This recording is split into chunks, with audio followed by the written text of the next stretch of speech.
Should we introduce ourselves first? Do you mind starting to introduce yourself? Hi, I'm Claire Boss. Been reading since my kids were a year and a half old, so that makes it's about 33 years.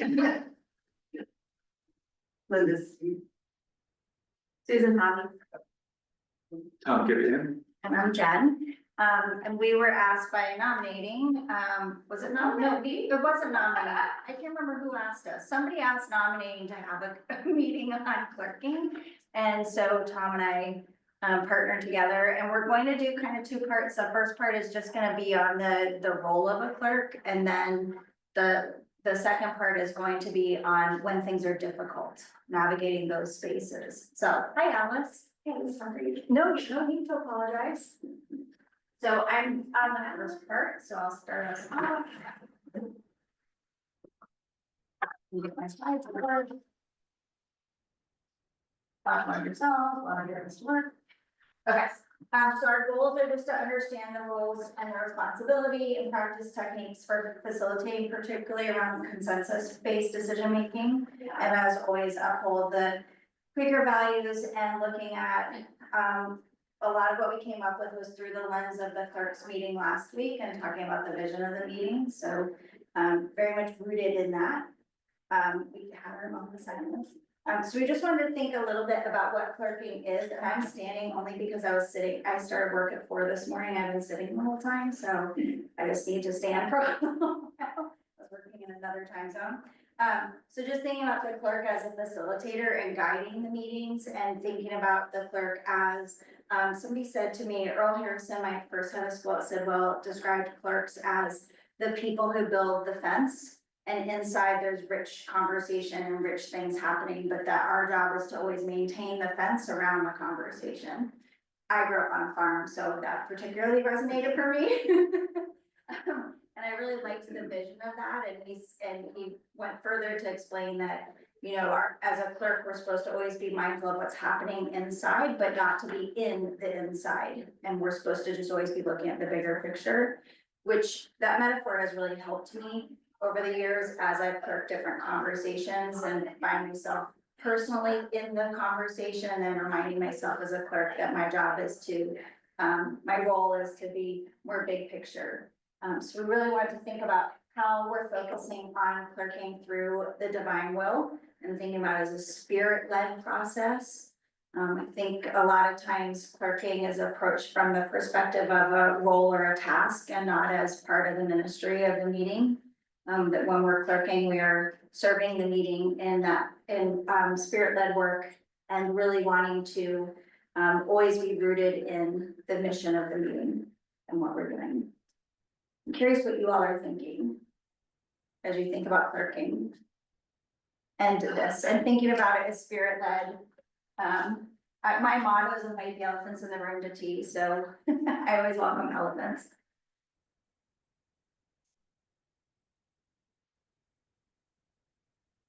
I think it's very easy for anybody who has been working in their adult lives to act as a secular facilitator, but to be mindful of spirit-led conversation. What is that? Is very hard. And to facilitate that, not to engage in, is difficult and essential for clerks. Other thoughts? I think that was that contrast between the business world, my job. My technical job title is like team lead. And I don't have any, supervisory role with respect to people on my team. There's somebody else who actually has that role. So it took me years to understand. I had to say, oh, you have a lot of soft power. I'm like, power? Like, this is a research team. I mean, really.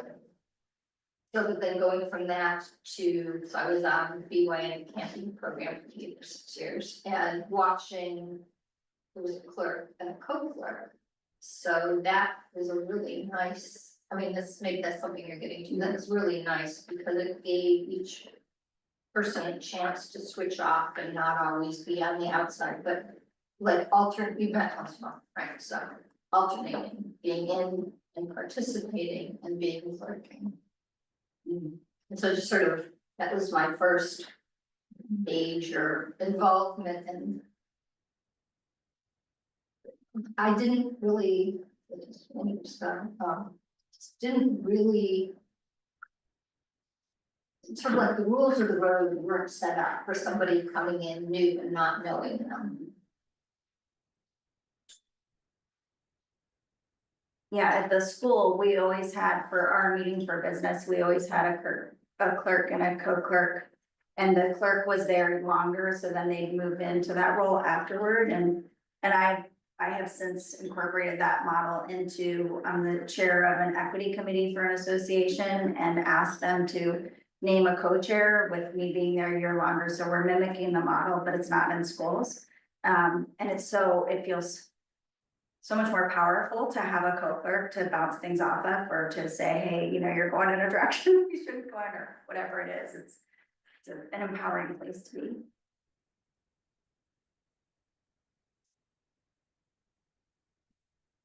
So we're also thinking about what clerking is specifically, and you all have been clerks, so this, we weren't sure if it was gonna have people who are thinking of clerking, so you all already know this, but just always grounding in our values and looking for the sense of the meeting.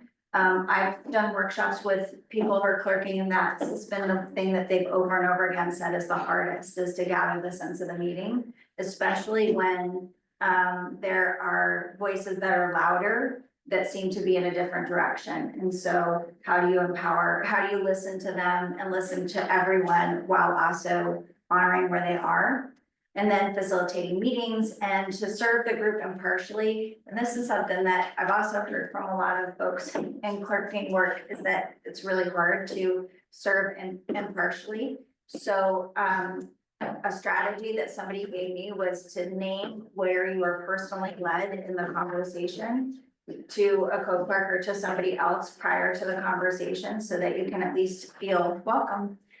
So you can at least feel that where you're coming from has been heard by someone, and that she said that it helped to reduce the need to bring it into the meeting that she was clerking. And I've tried that too, and I found it to be really helpful, though it's still hard because there are times when you're like, no, but I really think, so that's a strategy that she suggested.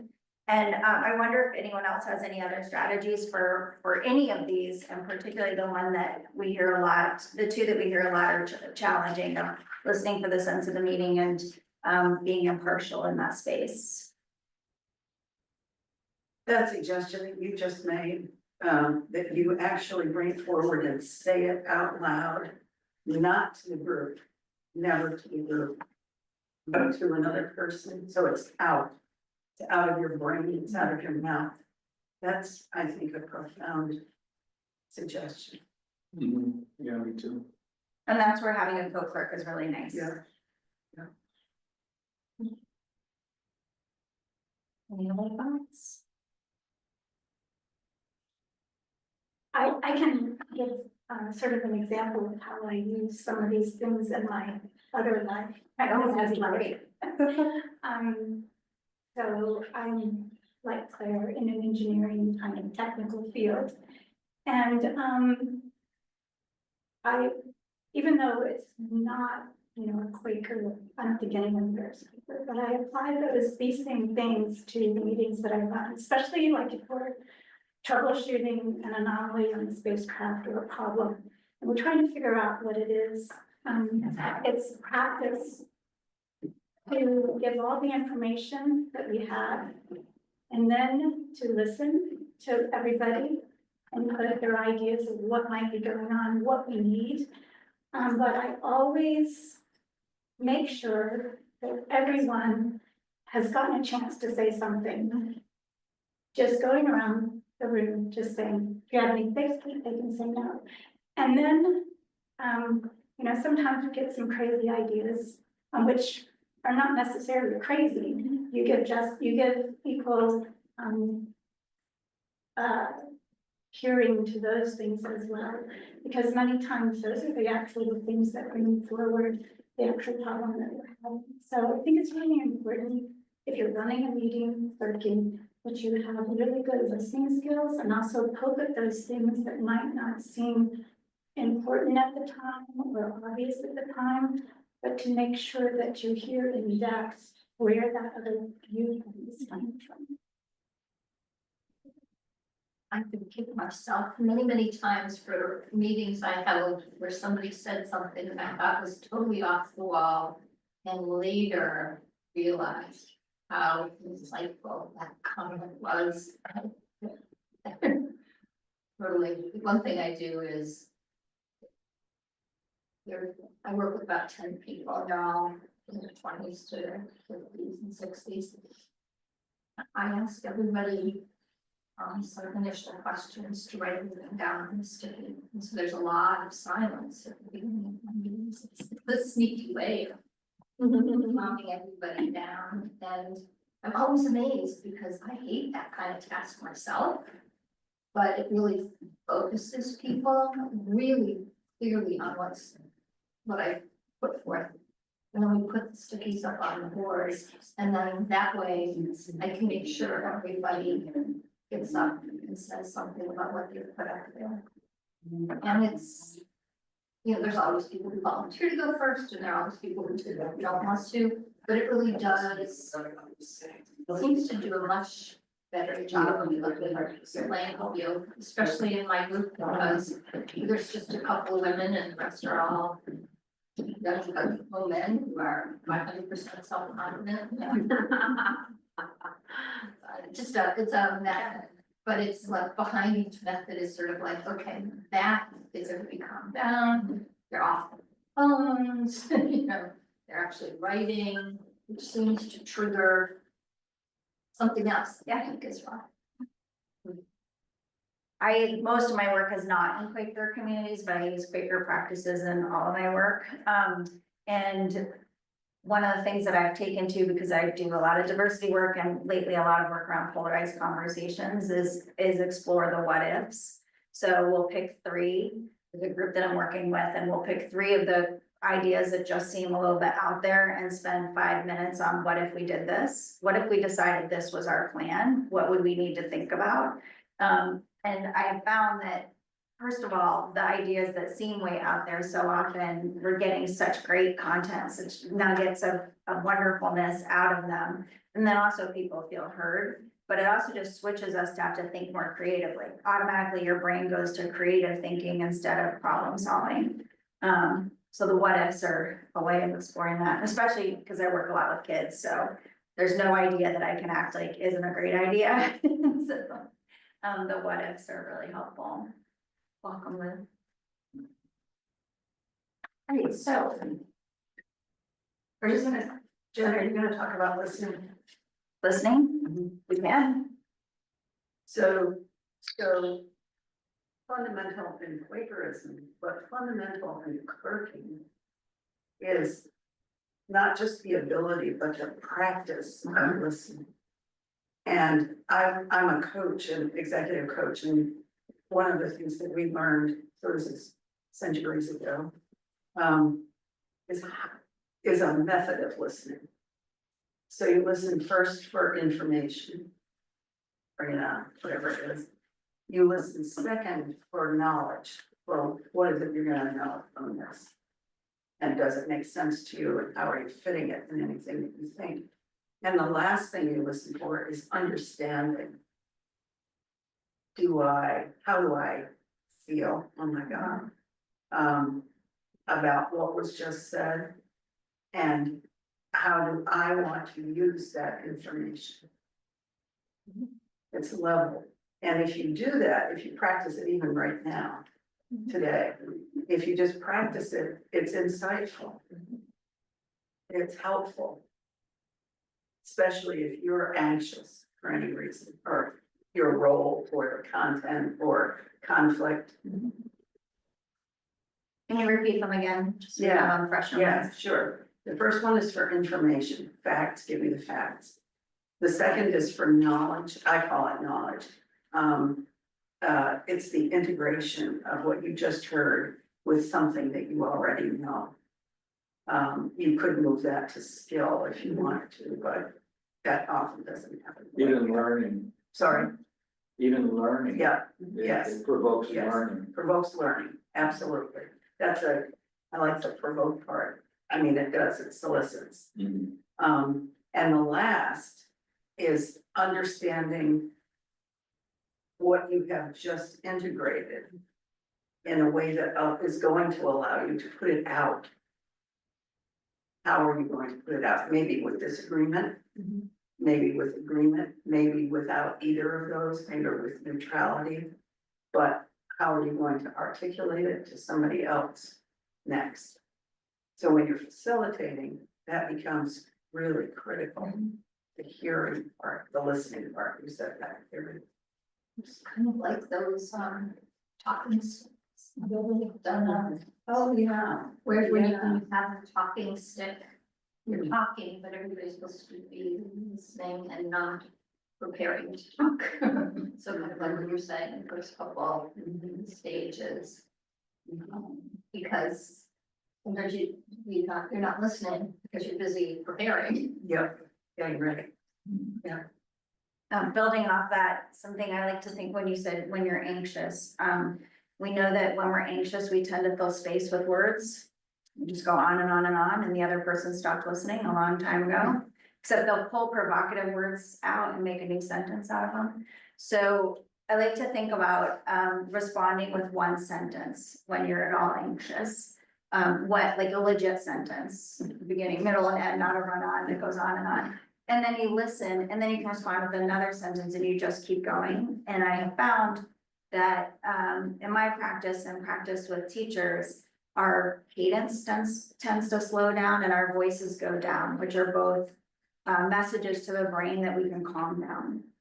So that's especially when you're anxious. And I like to, if I'm with a group that I know it's gonna be really, there's a lot of energy about it, we practice that in the beginning, just so that we can all check ourselves a little bit. Because the research shows that within 20% of somebody talking, the other person's already deciding what they're gonna say. So, along with listening, one other piece I want to build in is it's the active listening, but it's also how are you messaging that you're listening, and think about our whole bodies as messengers of what we're hearing, and our facial reactions, tone of voice, body posture, cadence of our voice. So there's tone and cadence, and then I've had young teachers remind me recently that it's also about how we're communicating digitally. So just think about overall, are we really hearing each other? And so all of our voice, words, face, body are all matching. So we can make space for you. Yeah.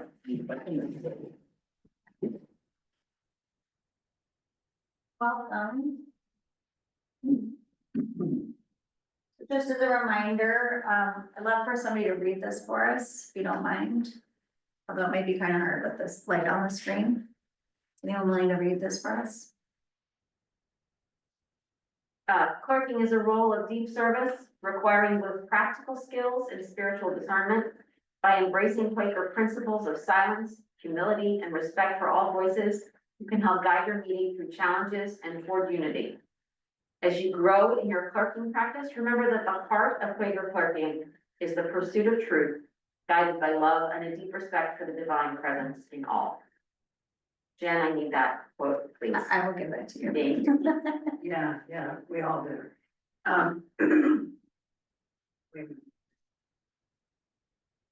Oh, and I think in the pursuit of truth, that's a really tricky statement.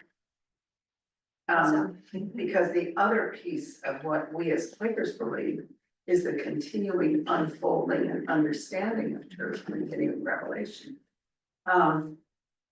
So we also, as clerks, have to learn to be satisfied in the moment. If we have reached unity, this moment, we're okay. We can move forward. We don't have to drill down and say, again, let's go through this again. No. We're done. Their thoughts? I'd be curious as to people's experience with using Quaker process in non-Quaker situations. That's where I spend most of my time talking to people around Quakers and who sometimes I hesitate to say a mistake my sense of seeking unity and so on as some kind of sign of weakness, not being conservative. You know, who's supposed to, who's running the meeting after, who's in charge of it? And I just, I mean, I'm looking for it. And not only do we have this issue when everybody kind of understands unwritten rules, but when somebody has, oh, things Quakers, self-overseas and stuff like that, you know. Anyone have experiences in non-Quaker settings that you want to share? We had some earlier too, and we have recorded it, so you can see that as well, but. I think of raising 5 children. And teenage years and so on, which require patience and discernment. So quite a learning experience. But a good one. So, hey Lou, I think of, I love this quote, and it reminds me that there are certain principles around Quaker governance that are in clerking that we can actually write down and explain to people. We don't vote because we reach unity. We don't talk over one another because we wait for the clerk to recognize us. We permit decisions to be made kind of based on once everyone has had an opportunity to participate in the conversation. Now, you can also write down rules for Robert's Rules of Order. That's another way of governance. And the other day I was thinking about Robert's Rules of Order and I was thinking, did they come from like the Greeks? I mean, who was Robert? And I looked it up and it's not that old. Like, yeah, it was Brit, like a World War I guy or something. So this idea that that there's an application for Quaker governance that does not necessarily include everyone understanding what it means for the spirit to move through the room. It's still pretty, I think it still works pretty well. The thing that I've been in many occasions where, you know, in meetings and boards. And the thing that strikes me is that voting can be, over a period of time, voting can be very destructive. Like if you find yourself in a 4-3 vote and you're the 3, you're one of the 3, and we just move on and decide the next thing and it's 4-3 and you're one of the 3, it's hard to come back from that. And so I'll ask, my question for the group is, in settings that where we do not explicitly agree to Quaker governance, maybe it's even Robert's Rules of Order. Do you vote? And is there voting? Because almost every situation I'm in, the voting occurs only when it's unanimous. Yeah. Because it's not good to vote. I mean, you can vote on November 5th, And then you live with that vote. Well, the bar association, for example, meetings are around for 2 years, and there's a vote. And it's big meeting, it's like lots of people. Probably 80 people that are actually there. Bar association, 2,000 people. And they're still there.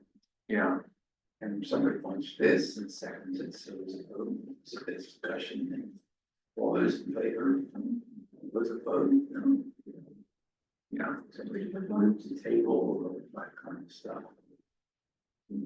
I think the point I'm making is that in my experience, healthy organizations reach agreement, you know, with, you know, virtually unanimous.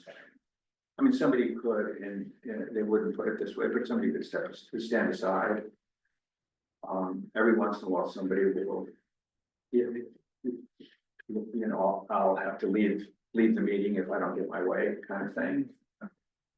But, you know, it's so clearly not healthy and not constructive. So in the context of where I work, that's called, you know, you have your meetings before your meeting. And you socialize, and you meet with people ahead of time to hear what they're going to bring. As best you can elicit that from them ahead of time. And the dynamics within a meeting is, I think, the main challenge. But if you reach out, takes time, takes patience.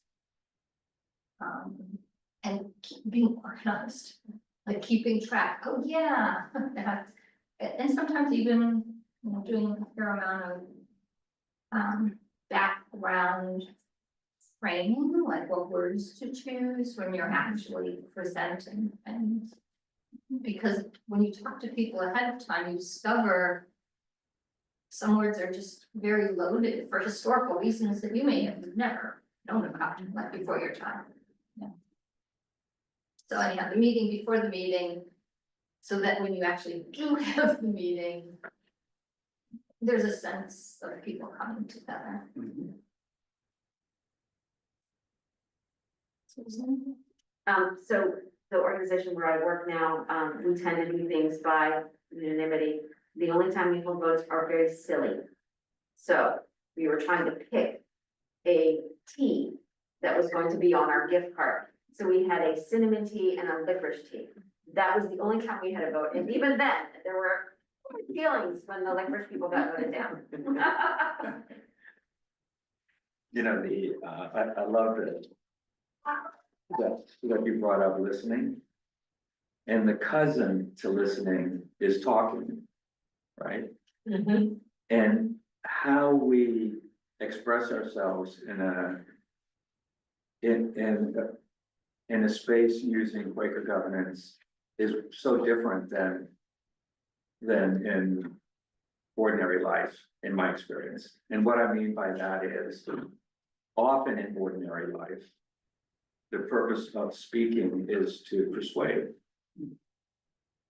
In Quaker governance, the purpose of speaking is to discover the truth, which is owned by the group.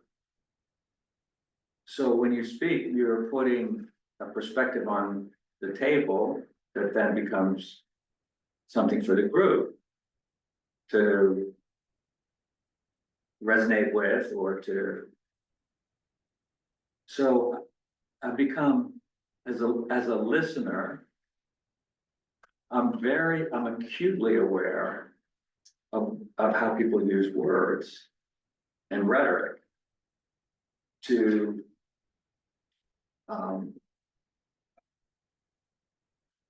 impose their views, their will. And I think the clerk has a wonderful and enormous input into creating a space where that doesn't happen. I'll give just one or two quick examples. I think people probably understand what I'm talking about. If you begin a sentence by saying, well, I've been a clerk for 30 different organizations. Thank you very much. Yeah, it's kind of thought terminating. Like, have you? No? Well, I probably know more about it than you do. Which is, runs contrary to the search for truth. And to our sense of how the soft still voice is heard.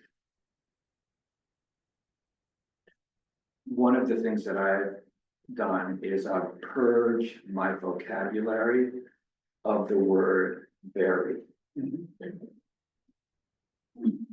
It has no meaning other than to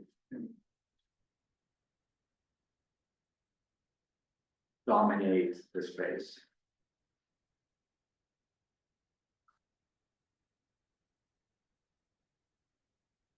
So I'm thinking of a friend's house.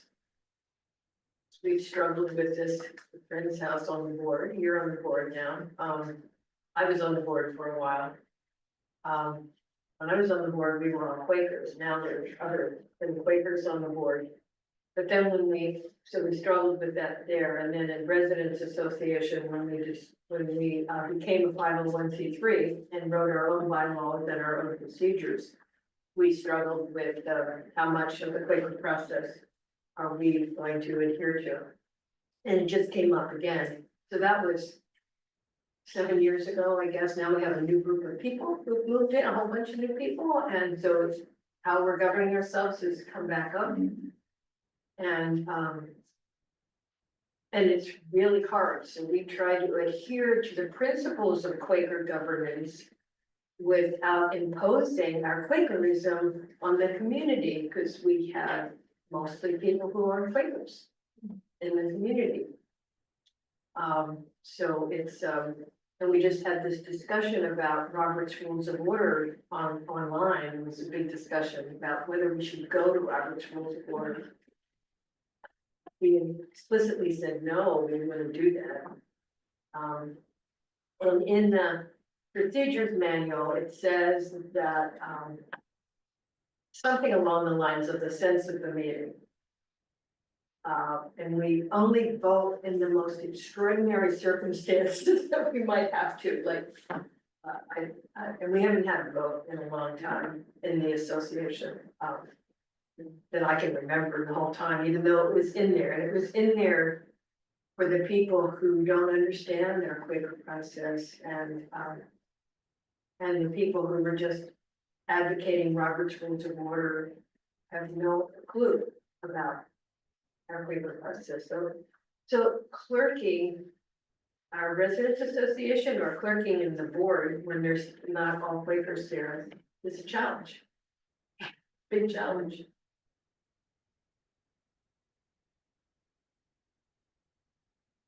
Because even when we have Quakers, we don't have everybody who understand, by the way, and because we all know.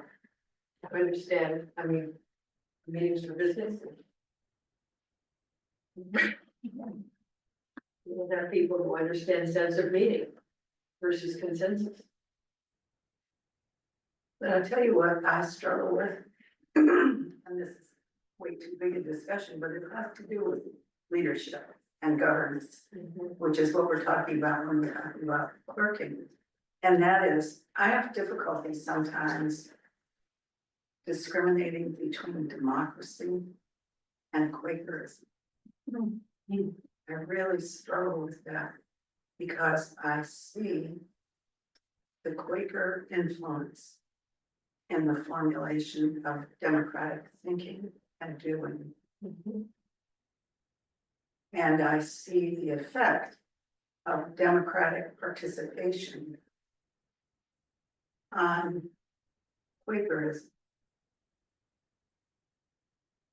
And sometimes they're gorgeously meshed, and sometimes they're in conflict. Whether we're operating in a democratic setting or in a Quaker setting, they can enhance each other. They can strengthen each other. Sometimes I want to take a group of people and say, listen to this. These are Quaker principles. Like that. I often have the desire to do that. the. I don't have a resolution. But I see the way it plays out in me. And how that affects the group that I'm talking to. The idea of eliminating certain words from my vocabulary, only one of which is very. That's really interesting to me, because it can shift, I know that I have a strong voice. And I'm thinking it could shift my participation. Wherever I am.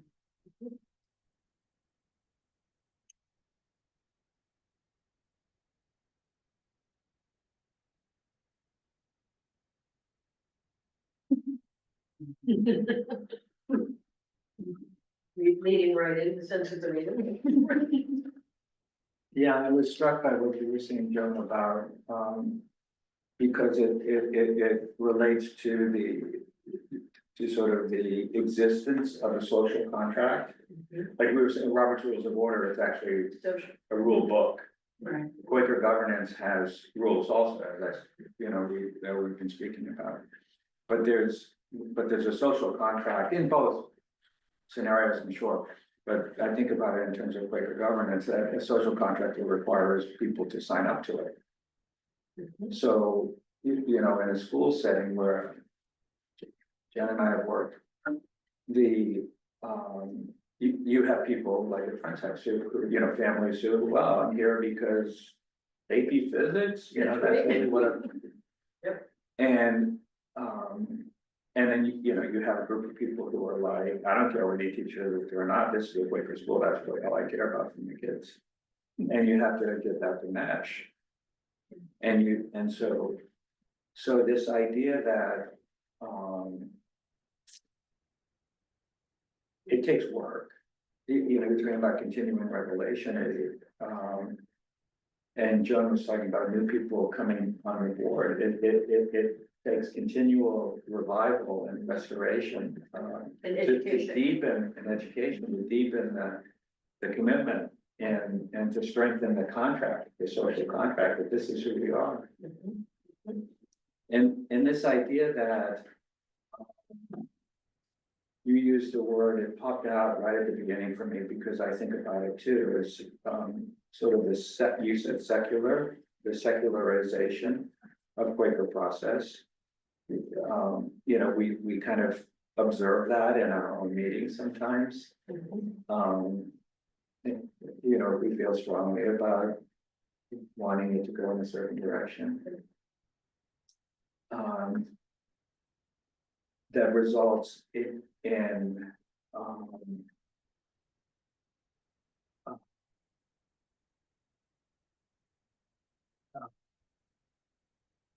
somebody told me one time that the way the BART works, the Bay Area Rapid Transit, is that there's a cable that runs constantly underground. And when the subway wants to go forward, it clamps onto the cable and goes forward, and when it comes to the next stop, it just unclamps and stops. The cable doesn't stop, just the train. And I think of that as how the spirit works. That the spirit is working, never stops. It's always running through us and between us. And that Quaker governance is that time when together in Quaker meeting, and we call it meaningful worship, is a concern for business. The reason it's a meaningful worship with a concern for business is that we recognize that the spirit is running through our meeting for business in the same way that it runs through our meeting for worship. And that we just have to clamp onto it. And that the notion that I think that the thing that what I'm suggesting we should be unabashed about is recognizing the spirit. I mean, like literally recognizing the spirit, like for the clerk to be able to say, this is my sense of the spirit in the room, which may not be an accurate summary of what everybody has said. And it may or may not be actually what the clerk believes themselves as being, but it is an honest move to clamp onto the table and feel the spirit pull. A discernment and, you know, an understanding. So part of this is, I'm gonna go, Jen and I practiced this a little bit before, so now I remember one of the things that I told her I might say is, that, I'm introducing you into this conversation, into my thought, and it's caused me to lose my train of thought for a second. Tell him what he was going to say. Yeah. It was gonna be awesome. I saw, I was flying back from San Francisco yesterday and I saw the, In and Out 2. Have you seen that? Yes. Yeah, it's great. So May have about cried. embarrassment and, Yeah. and anxiety at the same And time. anxiety.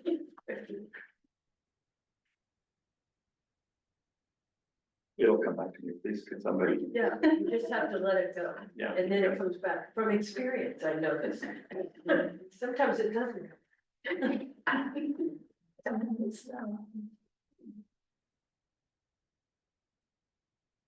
Well, I'll just share what we're talking about with weight clogs, that's something we don't talk about a lot. I don't hear it discussed as often. We talk about weight opening, that the, you know, what is meant to be will unfold in front of us. And I have always really loved the weight clogs, thinking about the weight clogs and it will open.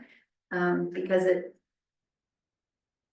holding on to that has helped me to not feel as much urgency around whatever it is that's happening.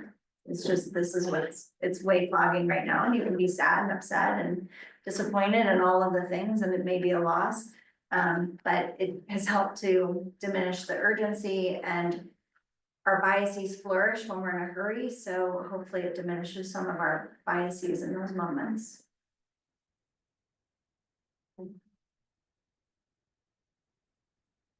I attribute that to Barry Morley. Does everybody else attribute it to Barry Morley, weight clogging? Oh, really? I have not. Oh, really? That's wonderful, That's what thank I've you. understood, it was Barry, it's a Barry Morleyism, Okay, even better. yeah. Nobody else, maybe I'm wrong, I don't know.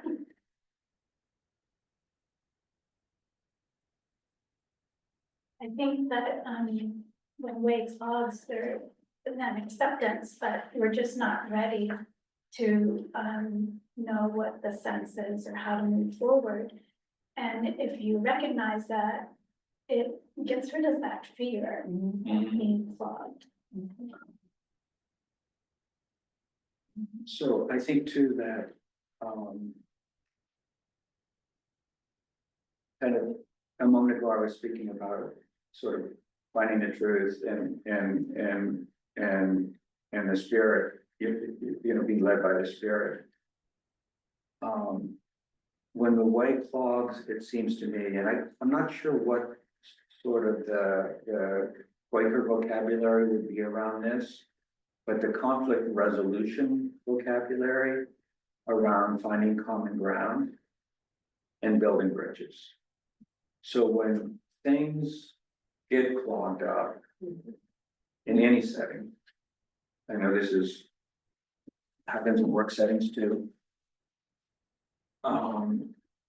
is to, I'll give you a very specific example. You're negotiating a term sheet. And you have your A list of things that you just can't give in on. You have your B list of things that you might trade or compromise on. And then you have your C list, which is not really things you care about, but but things that you pretend to care about, because then you can give them up for an A thing that you know, you're like negotiating something and with somebody who has their A list, B list instincts. And so you get clogged on an A, you know, there's something that I need or there's something. And the first question, what are you trying to manage? Like, I understand you want to be able to pick the auditors for the company that we're going to invest in. And I want to choose the auditors for the company that I want to invest in, so we disagree. What are you managing? And just that sense of, because if you tell me what you're managing, then we can talk about another way to achieve, to mitigate the risk or to satisfy you, because we can find another place to build a bridge around. Or we can find common ground that we can both stand on. And I think that in our meetings for worship with a concern for business, when we disagree with one another, I think sort of my default mechanism, or what way that that things strike me as important, it is to stop thinking about what you disagree on and return for a minute on what you do agree on. Because that's where you can see how you can stand together, shoulder to shoulder, and find a way forward. And if there is a stubborn issue, well, what are you trying to achieve? I know you don't want to buy the house, but why? What are you managing in your resistance? And I'll tell you what I'm managing too. Why I think it's important to buy the house, or to, you know, why it's important to do this. To sort of deconstruct it like that. So that's a clear set of goal. What's the goal of your meeting? It's whatever, and if everybody agrees on the goal, and you know, it shouldn't matter how we get there. Which gets to your aim is speeds. Yeah, forget that we can But, cut that out of the Well- film, because but building on the ABC, one thing that takes my mind to is decision making. So if you have the goals of the meeting and you're, you know, a piece that often creates real tension is when people invest in the conversation thinking that they have an equal place in a decision. And many times they do, but we need to say that. Or it could be, this is a meeting where we're gathering feedback because a few of us need to make a decision, or I need to make a decision. And when we don't say that, if on the onset, it can feel very much, you know, like a ripoff, you know, and a waste of time and frustrating. Whereas it's very different if it's, you know, this is our meeting, these are our goals. And here's the kind of decision we need to make if a decision needs to be made. So it's laid out on set. You just invest your time, your thoughts differently too, when you know that. So I'm reclaiming your ABC.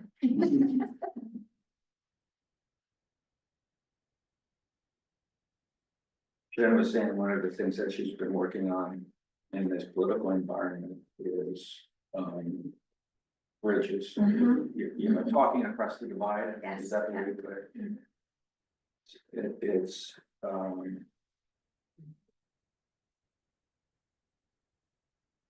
we have a big exam coming up. Yeah. Because somebody's gonna be on the other side of the divide, right? I mean, no matter what happens. We'll have to find a way to communicate with each other.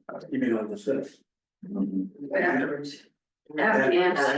So Yeah, after on the the, sixth, I'm talking about on the sixth, Yeah. the sixth, Yeah. right, That's good. It was something I was just noticing though, in this conversation here we all are. The tone of both of your voices, because you are sharing questions and information, is very clean, very loud, very. It makes me sit and think and listen. It does not make, I don't care what you said. It does not make me angry, disappointed, anxious, antagonistic. I'm even.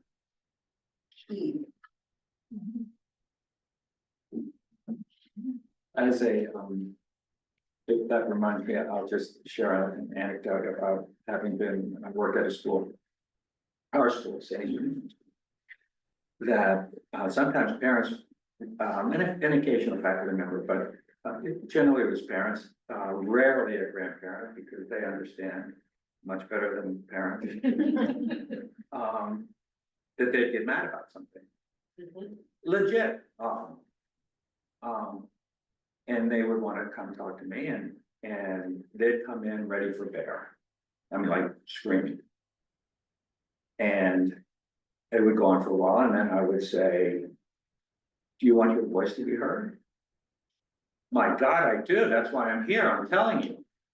Said, I can't hear you. It's at the pitch of your voice is not the same pitch as my ear.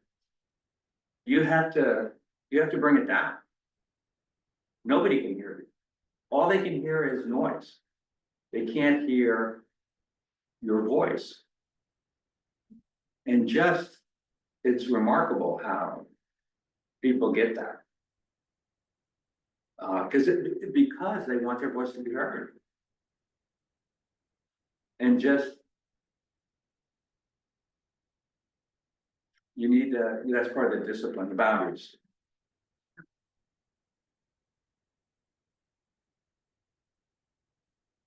And when you mention our voices, that's what I was referring to when I was saying that everything we're communicating has to match. And it's sort of the common ground. You want your voice to be heard? Guess what? I want to hear it too. We both want to hear your voice.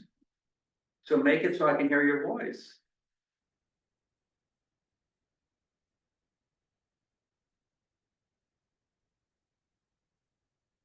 Reminds me of a conversation I had last night with a former colleague who was at a retirement party before the Halloween party.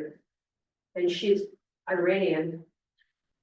And in her culture, yelling is not the same as in our culture, our US white culture. And we were having a conversation about that, and we're asking ourselves to be more diverse. And when that happens, we're gonna have people among us who are not gonna have soft-tone voices, and I don't know, Tom, whether or not that would work. I don't know how that would work when we have. It's such an interesting question. Yes, in other communities, tone of voices, and what Goldie was saying was, people tell me I'm yelling, I'm not yelling. And when I speak to somebody in my culture, they know that I'm not yelling. But the rest of you think I'm yelling. So that's something we just have to consider, because we are trying to be more diverse. But I can actually, you're reminding me of a point when one of my kids is 5 years old. And he's yelling at the top of his lungs and just saying, I'm not yelling. And I was like,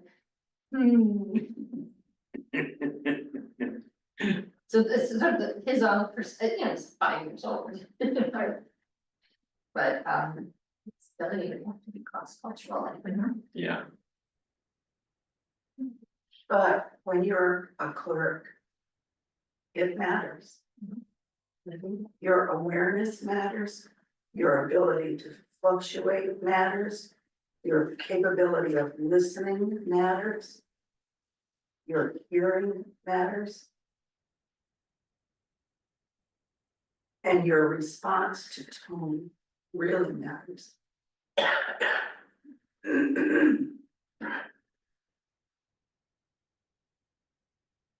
I think one of the things that's helpful, and this has probably already been mentioned, but I'll say it.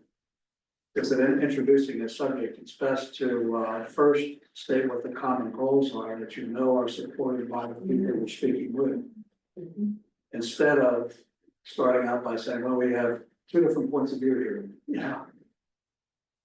And that sort of challenges people to get ready, but if you can have the common goals and then refer back to them when difficulty arises, sometimes it's helpful.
Oh, this is, just if you want it, this is a folder of resources on clerking. You can scan that code. It's just something I've collected over the years. I'll share this out as well. In case there's anything that might be helpful or suggestions you have for improvements are always welcome. It should go in the newsletter. Sure. Is it in the newsletter? No, I'm happy to send it along. No, everybody that knows how to use the QR code. Right, that's why I do the, Speaking of accessibility. that's why I use the, that's why I do a URL, Okay, a so web it's either address. or. It's right? either or, yes. Well, I didn't know what to expect from this afternoon and having so many experienced people and learning something. I'm Everyone sorry, was I great. was late. I was downstairs talking to a visitor who comes to our, who happens to be from another country. Anyway, she was having a spiritual crisis. So I was sitting with her at the table, so I was late getting up here. And, but the first slide that you had on there about clerking and how expansive the clerking role is and how it has administrative functions and it has discernment functions and all those. So when, we were on administrative council, when I was on administrative council, we found that dividing up those roles was really helpful. And we had, I don't know if you remember it, meetings for business, we used to say clerk of the month, I'm clerk of the month. Yeah, you don't remember? But I haven't been here now, so. No, this was just a couple of years ago, like 2 years ago, a year and a half ago. No. Yeah, there were 3 of us. I mean, it started with Mike and Linda Garrison and myself, and then Patty was in, anyways, we divided into 3 roles, not just co-clerks, but 3 roles. And we would have the meeting before the meeting that Claire was talking about. We would have a discernment meeting among us about what went on the agenda, what were the most important things, how to present it, and who would do what. And then one of us would do the report to the meeting for business. So in our time of not having a lot of volunteer energy around here and in other organizations, that's a way of doing it. It's a collaborative process, collaborative clerking. You can do it with co-clerks too, just 2, but, I highly recommend it. And then we also divide up the administrative tasks. So right now, administrative council, there's co-clerks and then there's a recording clerk. John, what fraction of the work of a clerk for a Sandy Spring monthly meeting is clerking the meetings versus all of the other work of being a clerk? What percentage of? Good question. I'm sorry, you mean clerk of the meeting or clerk? If you're clerk of the meeting and that's 100% of your time, The clerk of the entire meeting, not a committee. you're, let's just say clerk of the entire meeting. Yeah.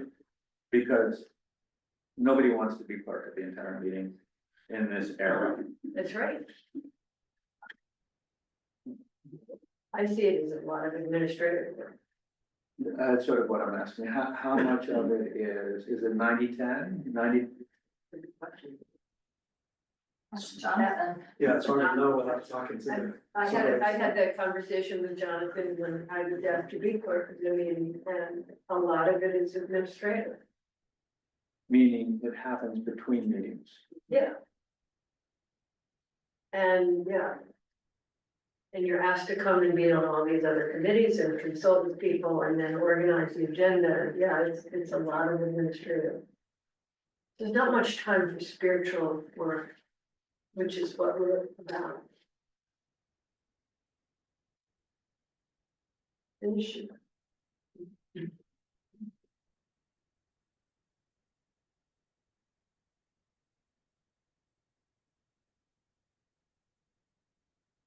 So the clerk's team, which I was hoping you might move to, is also helpful. So you have your clerk, your assistant clerk, and a recording clerk that form the clerk's team, and you share the load.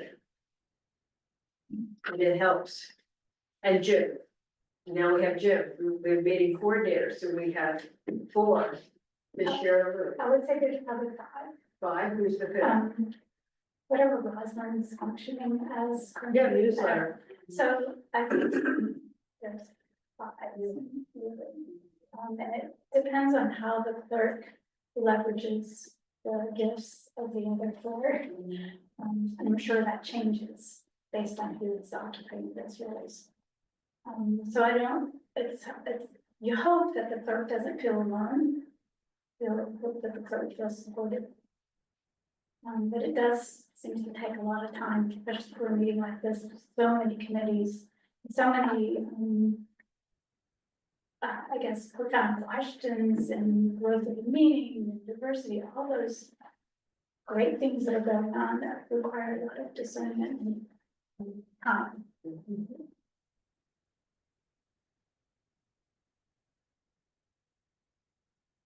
Somebody told me once that this is sort of not a true story, like a parable. That there was a lawyer in a small town who had no business until another lawyer moved there. So I'm asking Jim, does the clerk have more to do after you became an employee of the meeting? No, I don't know what the clerk was doing. before I showed up. Maybe we should get all the former clerks to, because, you know, this meeting, it was about clerking, right? But really, what it was about was between the beginning moment of silence and the ending moment of silence. That's what we sort of think of as clerking. But what real, that's not how the clerk thinks about it. Apologize, I was having a sneezing attack, and then I went in the bathroom, it looked like a kid had spilled their water, so. I'm gonna clean it up before people see. Jen, I was just saying, I'm testing this idea with you. This meeting was about how to clerk or clerking between the opening moment of silence and the closing moment of silence. But the issues surrounding clerking this meeting, being the clerk of the monthly meeting, is a bigger job than just what occurs first day, first day in the month, whatever, however we call it. It's certainly just comment about leadership. Yeah. Interesting if we got the former clerks together and said, what would cause you to come back and be a clerk again? We're not asking you, but what would allow you to think about it? What changes do we need to make? I mean, we had the meeting last week.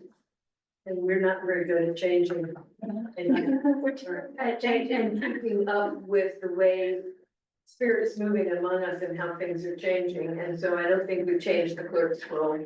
I'll tell you one thing that I don't go to meeting, worship is a concern for business all that often. I'm a 9 a.m. meeting guy, so I'm not around for the next one.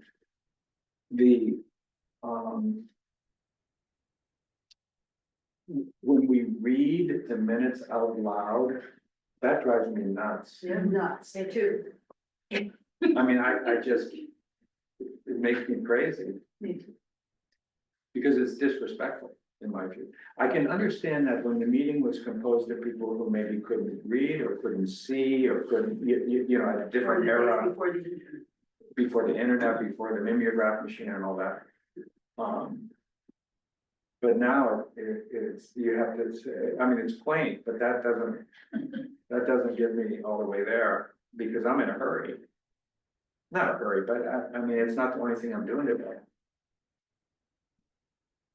Not just that, but what's the purpose of that? That's what I mean. It's not a good use of your time. I'm wanting to move on toward decision-making things, if there are some, Yeah. or listening to reports that are essential, because I haven't heard them. Or talked about them, or had the opportunity to make a comment. You know,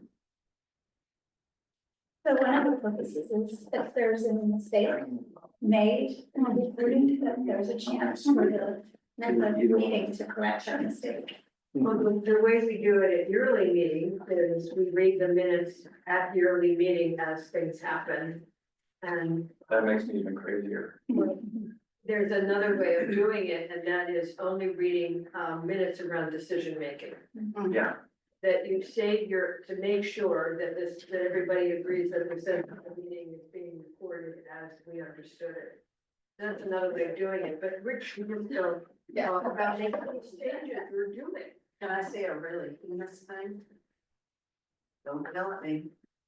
Has anybody been to a meeting where the minutes were taken by AI? oh, yeah, What? AI, yeah, all the time, more often than not, and were you especially with satisfied? Zoom. Were you satisfied with the minutes? I don't read them, You did, I don't have time. I use them a lot So do I. for work, and then you just have to go back and give the humanity to it and, and make sure things aren't missed, but I do listening sessions all the time, and I can either be present or I can be typing. It's useful Yeah. and we don't consider it because Right. it's the devil.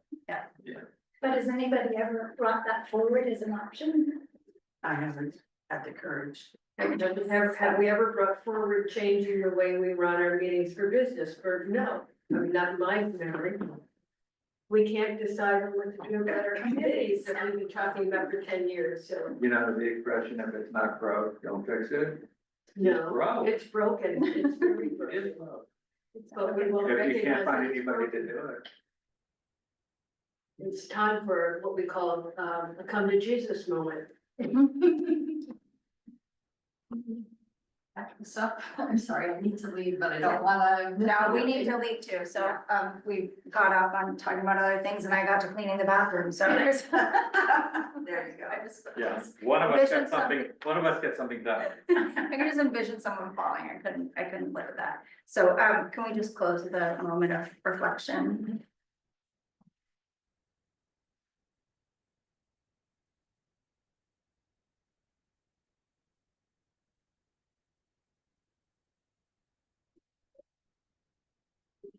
Thank you for doing that. Very pleasure, yeah, thank you. Thank you, Jim. Thanks for watching our video. For more content from Sandy Spring Friends Meeting, click to subscribe.